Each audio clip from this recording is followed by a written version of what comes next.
Duterte! Duterte! Duterte! Pala eh, bakit mo ko tinatawagan? Mag-aral ka na. Ganon. Ganon. Pwede bumisita dito hanggang hindi siya abogado.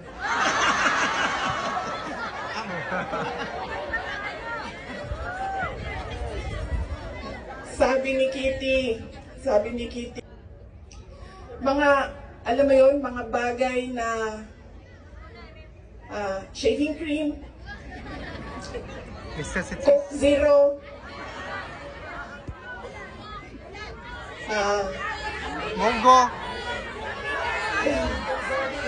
Piniritong. tumigil na siya sa kakahingi ng Pinoy na ulam dahil parang hindi talaga kaya nung nagluluto sa loob ang Pinoy na ulam. Pero nagpadala ako kahapon ng PDF file ng mga recipes na pwedeng sundin nung nagluluto. Yes! Duterte! Duterte! Duterte! Meron siyang, meron siyang hilig sa Coke Zero at yun lang yung hingi niya. May shopping list doon sa loob. At sabi niya,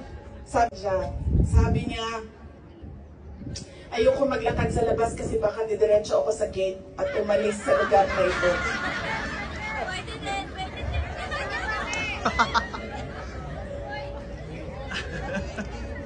Mag-mayor pa ako ng syudad ng Davao.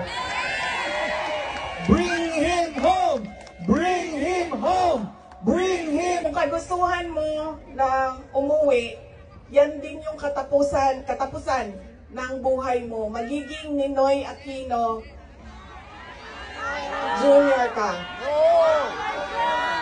At sinabi niya sa akin, sabi niya, kung ganyan ang kapalaran ko, then so be it. Basta lang mauwi ako sa Pilipinas. Okay na mo sa init? Ako dili. Kaya nga no, sunburn ang katungaan niya, ang katungaan dili. Okay lang.